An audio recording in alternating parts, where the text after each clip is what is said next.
Brilliant. Okay, so we've now completed stage one, the preparation and brief, and you've seen there how Nick has used some really simple tools to do the optioneering in terms of location, in terms of engaging with the client, and obviously planners and further afield. We've also seen how Nick has carried out the affordability checks and made the decision to take it down a BIM workflow. The other point is that Nick has actually carried out a survey and produced some really comprehensive information with the point cloud and the photographic surveys of the building at a fraction of the cost of more traditional survey requirements. And the second benefit of that is he's been able to issue that information to the bidders as part of his ITT to make sure he's got consistent responses back and to help those bidders. Okay, so now we're going to move on to the next stage, which is stage two, which is the concept design. In this, we're actually going to see the architect, and we're going to be using Michael here, how Michael will actually use that information that he's gleaned from the from Nick to actually put his bid together and put his concept design together. We're actually going to see how Michael uses some of the tools and technologies to engage with the client. What he's trying to achieve here is maximum impact, but at minimum cost in advance of any appointment. So without further ado, over to Michael. Thank you, Clive. Well, good morning, everybody. Goodness me, there's a lot of you out there today. I'm Michael Johnson. I'm the proud owner of a multidisciplinary design house, and I'm up for this bid. So what am I going to do? What am I going to do that I might do differently from that I've done in the past? Do I jump straight in? Do I think about my traditional deliveries? Or do I flex these digital muscles? Do I start to think about modelling and what benefit that might have in my business, in my practice, over and above any other architects that might be tendering for this work? So show of hands, how many architects in the room here today? Okay, how many engineers? Great. Contracting-based people, subcontractors, clients, end users, people managing buildings, project managers, quantity surveyors. Oh, there go my QS jokes. Okay. No, on a serious note, I mean, I'm really quite excited about this. For once in my life, I've actually got the opportunity here to go and try and tender and win this work within the known bounds of this employer's information requirement document. We've heard how important that definition was earlier, and I know for any of you who are out there at the moment, BIM as a flexible marshmallow doesn't work very well, but as a closely guided, tightened up document through an EIR, we're in a good space. So I'm hoping that I can now write a BIM execution plan against this. I can get that tightened up. I can understand what my deliverables are. But also, let's not forget that I'm a very design-conscious architect, and I don't want this BIM stuff to get in the way of my traditional deliveries. After all, we are a well-thought-of design house. So, the great news is that the client has already spent a reasonable sum of money on a point cloud survey, and that's been made available to all of us at this very early bid stage. So I've got some really good XYZ data here, not only about the potential building that we could reutilize, or actually more to do with the environment, the environment of the site, the buildings around me.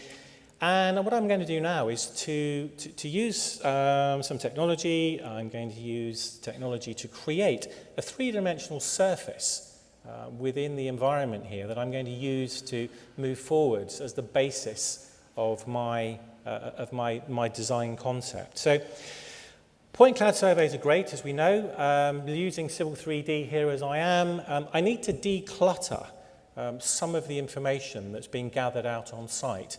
We know that going there once is a fantastic thing, but actually we now need to start to smarten up some of this data and understand the information that I really need to work with to create this basis. So I'm just using some tools here to average out some of the level of information that's being captured to ensure that I'm actually left with something that's sensible and manageable going forward. So this is now going to render out into this more traditional output of triangulation, a topographical surface, which for me is so important. Thinking back to some of the outputs I might have had to work with in the past, hands up anybody who's ever received an A4 fax sheet with a red line around it saying the site's in there somewhere.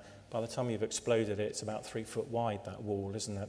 And sometimes things don't fit. So I'm really confident that I've got this now 3D surface that's going to start and become the starting point for my design. Thinking of going back to my client's perspective, how important this actually is, because as an architect, I'm trying to de-risk this process all the way through the design and build phases for my client. And actually, by starting off in the right field is a really good thing to do. So, importing that survey information, it's great that we had it, but what I now need to do is think about how I'm going to position my building into this environment. So, we've already mentioned earlier that we're going to use Revit. So, we're going to import that information that's being created by the developer, and as you can see here, he's very kindly traced around all of the outlines of that site for me and actually given me some confines into which to work.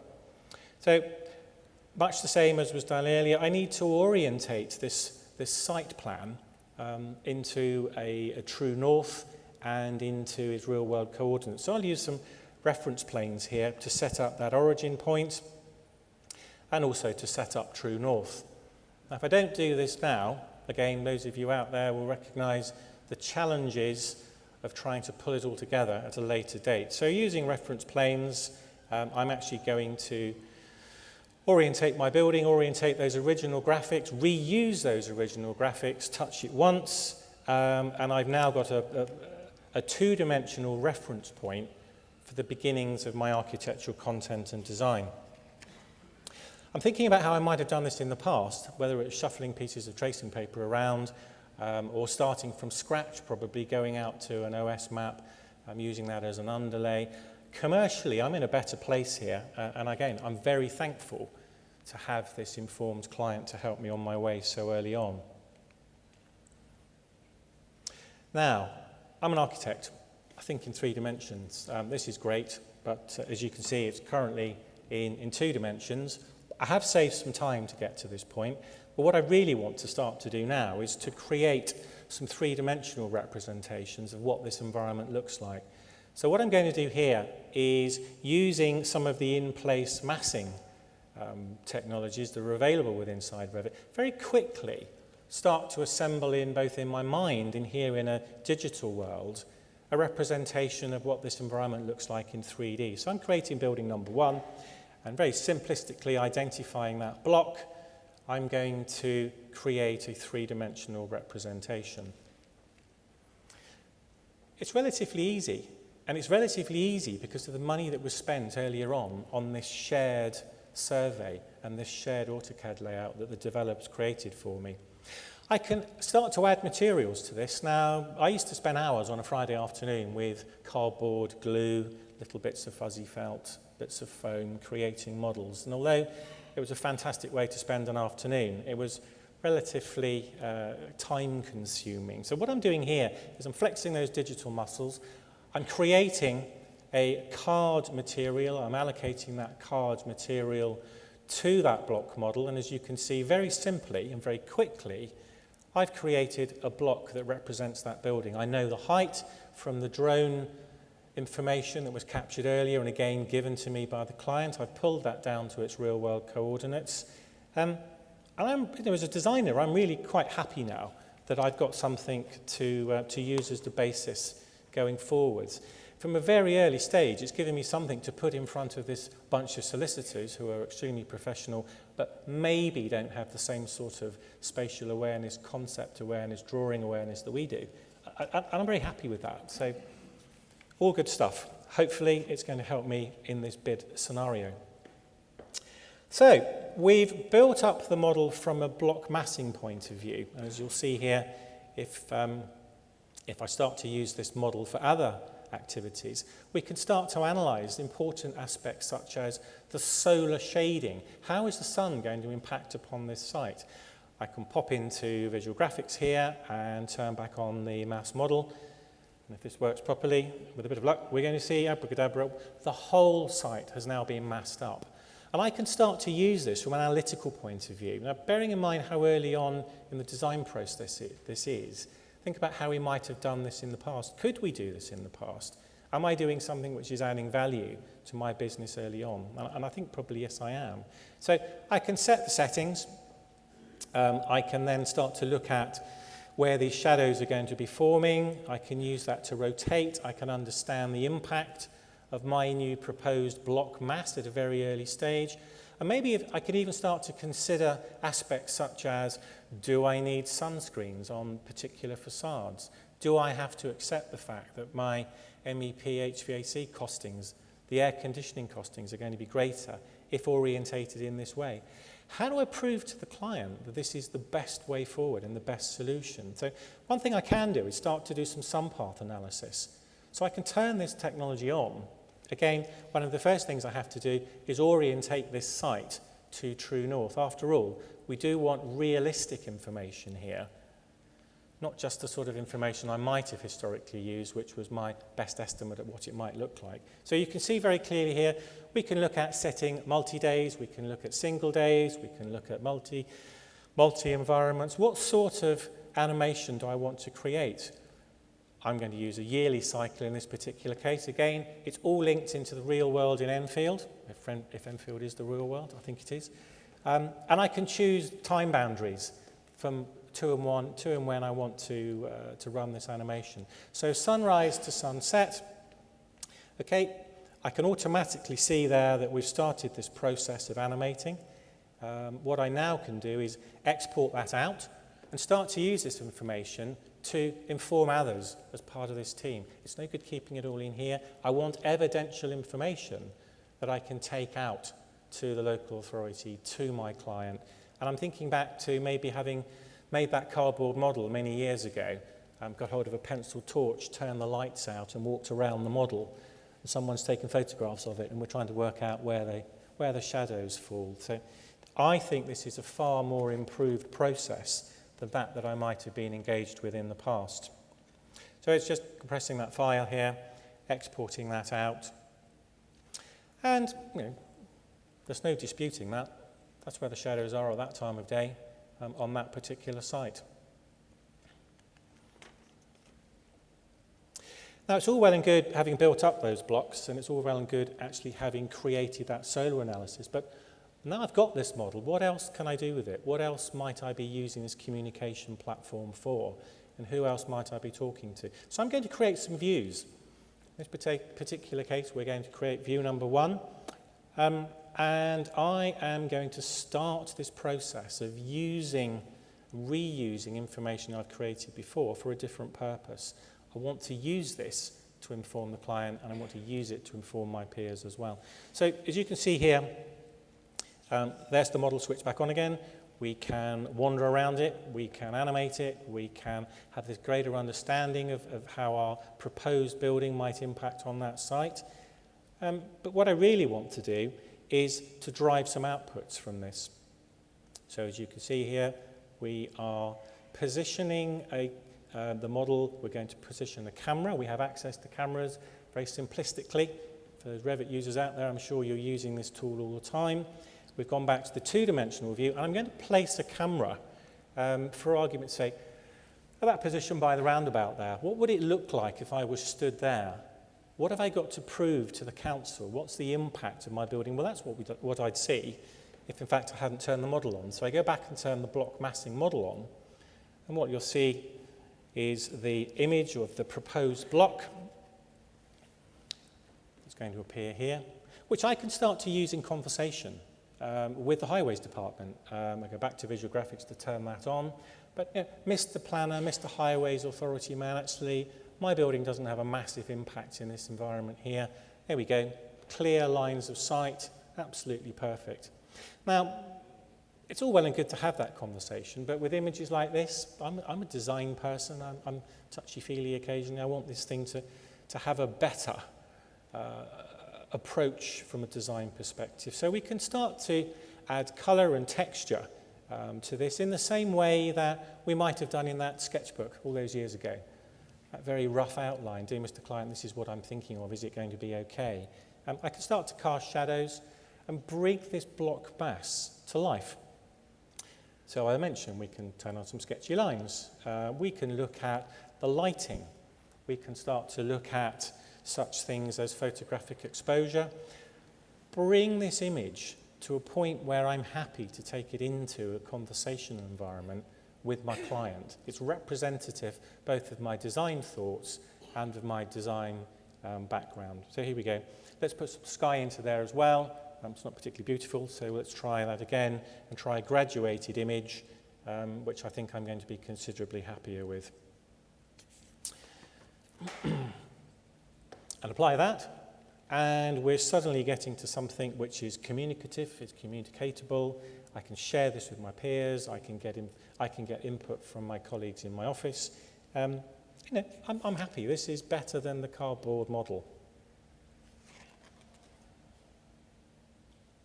So now I've created that model. What I'd like to show you is how we start to build up a model within Revit itself.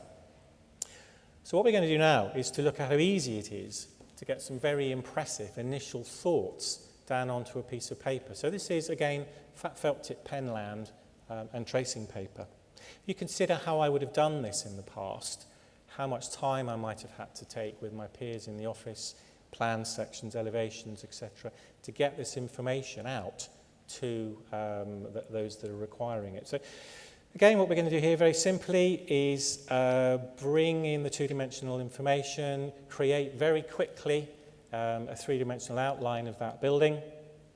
And there we see it's popped up in the three-dimensional world. All very quick, all very simple. It's not a difficult transition to then go on to, okay, let's now put a roof on top of there. And again, in a very similar way, we're going to choose how we do that. Are we going to choose a rectangle command? Are we going to actually define the slope of that? But the bottom line is we're using simple commands here within Revit that will enable us to trace that outline again. We know from the drone survey that there was a 1500 mil overhang. So it's very easy to push that out within Revit as well. And what we're seeing here is the outline of that reality of the roof, the reuse of the information coming to work with us again at this stage. This isn't guessing, this is reality. So I've done that. I'm just going to bind those to the roof there, and we're going to set the slope. And with a bit of luck, we're now working in 2 dimensions, but creating that 3rd dimensional piece of geometry at the same time. Here we go. Now, there's my 3-dimensional model, and oh dear, look where the roof is. It's about the right angle, but it's not quite in the right place. So again, I'm going to go back into the system here, at the same time looking at what the makeup of that roof is. Even at this very early stage, I'm able to start to define in my own mind what the makeup, what information, what data we're putting into this model. So there's the roof. Roof needs to be moved up. We know what the offset is, 3.9 meters, and off she goes. I'm going to end up now with a geometry, both 2D and 3D, that are bidirectionally linked with information attached at this very early stage that I might actually be able to use for quantification and earlier cost certainty, even at this early stage. I couldn't do that in my sketchbook. So there we go. We've bound the roof to the walls, and I'm beginning to get a greater feeling of confidence. This is a geometry I'm happy with. And again, it's forming the basis of all the work that not just I'm going to do going forward, but that of my peers in the MEP world and the structural world as well. Back into the 2-dimensional environment again. Back into visual graphics. And let's start to turn off some of the associated 2-dimensional data to bring me just back to that building So the good news obviously within the Revit world, we're able to turn off associated files, link files, and get back to that origination point. Now, how easy is it to get that felt tip pen out at this stage and start pushing walls backwards and forwards through this building space? I can define the makeup of these walls, again at this very early stage. It might not be ultimately what's constructed, but it's giving me a look and a feel and a fact and understanding of what this building might look like. So there we are. I can also pick the materials. I can pick them straight out of Revit, or we can actually create our own. But in this particular case, the default will do. And I'm going to go back into the two-dimensional area here and start to pick a simple wall command and push walls around this project. It's as easy as pushing a fat felt tip pencil around, but the data didn't come from the pencil. Most projects I've worked on, the first design was never the last one as built, so in the back of my mind, I'm consciously aware of how hard, or more importantly, how easy will it be to rectify and change this design iteration as it goes forwards. So it's just as important to understand that I can change things quickly here in both 2D and 3D as I can create them. So there we see the corridor. Again, I'm referring back to the employer's information requirement document all the time. It's in the back of my mind. How many rooms, what size, what was the functionality? This isn't just my interpretation, it's reality, it's what the client wants. Back into the three-dimensional world here, and it's very easy to see that the mass is there. We can put a cut plane through there, a sectional box, push that backwards and forwards, and there's the reality. There is a three-dimensional representation of those thoughts from that fat, fuzzy felt tip pen type of mentality. Now, I'm very pleased with that because I've got great confidence as a designer that, again, if from this very early stage, I'm putting together something that I'm happy with, that works. I can pop into here and I can create the first floor. Again, very similar to what we have done before. Pick a floor. Again, we can pick the materials and then we can just trace around the building as we did before and create the floor, set the levels. Up it goes to level 1. And hopefully, there we are. So again, I'm working in this coordinated world all the time, and I'm minimizing the risk even within my own world of architecture at this very early stage of making mistakes. I can see the walls have come through, and I am a very happy bunny. Now, what we need to do now is to look at turning some of these attributes on and off. Let's get the walls in and out. Now, what about starting to embellish this model, this sketch, with other attributes such as doors? So what I'm going to do first off is move the walls to the right height. There's nothing worse than walls poking through models, and someone will trip me up and throw stones at me. So the geometry is now correct, and I can go to the next stage. I can start to look at the positioning of elements such as doors. Now remember, these aren't just dumb lines, arcs, and circles. This is a particular door with a particular size, with a particular finish, and later on I can start to add attributes to this door that will reflect the precise requirements that have been set out in that EIR produced by Paul, the solicitor, earlier on this morning. So yes, I know we could probably do this in CAD, but it's the intelligence behind this positioning of geometries that I'm finding is important. I'm finding I can use this going forwards as an architectural practice. It's forming the basis and the starting point for things such as door schedules that might come in later. So again, just popping back to that three-dimensional world. There's a gentleman in here whose name shall remain nameless. There would have been a door there. But I think you get the general gist. We're placing things in the two-dimensional environment and representing them in an accurate, coordinated three-dimensional world.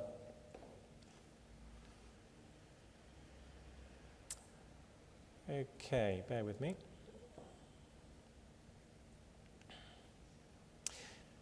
Now, we've seen how our site has been developing. We have created topographical models, we have put various surveys into a real-world orientation to pick up real-world data, and that's worked very well on the site that we have in Enfield. If I was working on a larger site, if I had a university campus, if I had a city centre redevelopment that I needed to work with, then I might start to use a tool such as I'm showing here called InfraWorks, which does very similar things. As you can see down the left-hand side, I can pick architectural elements, I can start to create 2- and 3-dimensional masses, I can push and pull them.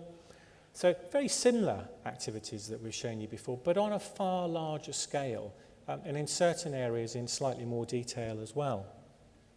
We can do similar things with solar analysis. Again, it's been positioned into its real-world environment, and with the ability to de-risk such things using this real-world environment, such as, am I building on a floodplain, for example? Are there any particular types of ground positions that I need to be aware of? So again, using simple technologies, we're very able to see here how by colouring certain layers, we can show very descriptively and prove very easily to those stakeholders that this either is the right place to develop or conversely, it's not such a good place to develop. It's far easier to make these decisions, in my humble opinion, in bites within technology than actually find out with bricks and maybe Wellington boots later on that I've built my building in the wrong place. So again, coming back to this principle of I am the architect giving best advice to my client, I'm quite happy here that I'm continuing with this process of de-risking where we're going to plant this building.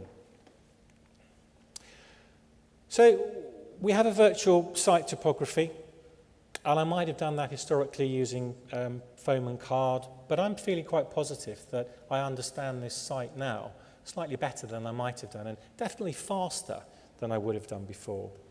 Following the principle where I kind of touch things once, these models are not just going to form the basis for my work, but hopefully we're going to show you later how they form the basis for my peers' work as well.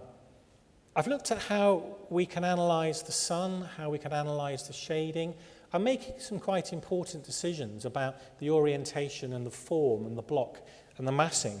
Again, and I think I'm doing this in a slightly better way and a more informed way than I might have done before, although I have to say, Friday afternoons with cardboard and glue really was a great way to spend the day. I've got this planned and sectional information coming at me from such an early stage. It really is informative. I can understand what I'm trying to do, and I can start to use this as part of my planning pack. It's going to form the basis for my planning information later on.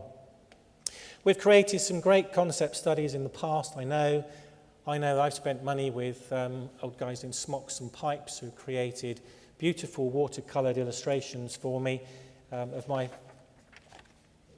my initial designs. But by the time I've got to actually pin them up to show the client, the iteration has moved on, and he's actually showing me this beautiful watercolour of something I've now moved on from. So it's not all brilliant in that respect. How much easier was it to create the floor plans using my digital fat felt tip pen? And how much more informative was it?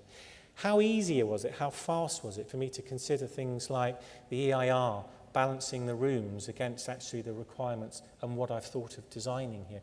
Can I start to look at this from a fire exit perspective? How does the building work when I talk to the client? What does the client understand? Will the departments he's planning on using fit into this space? Will it be a good space to work? And has it actually given me any more time to design? If I had more time to design, would I have a better design? So there's lots of things going through my mind. So in summary, some of the great things that I think I've done that might help me win the bid at the moment are to do with, I had an informed client, how did I use that point cloud survey? How did that give me a better start? How quickly was I able to create that cardboard model? And how accurate was it when I linked it to a real world environment for some path analysis? And have I given myself a good opportunity here to make the next step of my development of my architectural concept easier if I win the bid? Well, I'm pretty sure I will anyway, because look, flex those digital muscles. This is really good. I think that with this additional client information and interaction, I've given myself a really good opportunity here to get through to the next stage. So, cross my fingers and wait.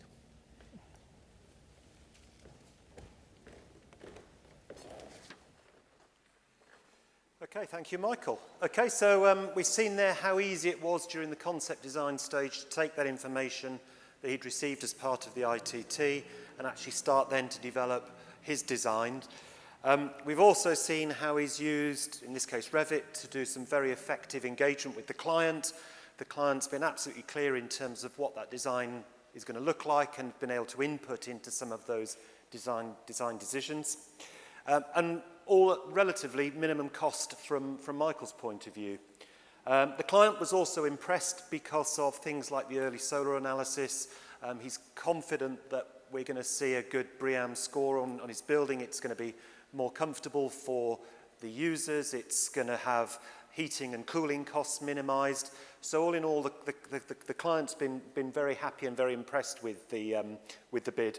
The final clincher was that Michael actually included within the bid a very comprehensive pre-contract BIM execution plan, and we'll see more about that in a little while. So fortunately, although he was a little bit arrogant in terms of assuming he was going to win, but fortunately for us, we have now an architect who's been appointed. And after coffee, we're going to hear how he then takes the work he's done so far through into that next stage, which is develop design.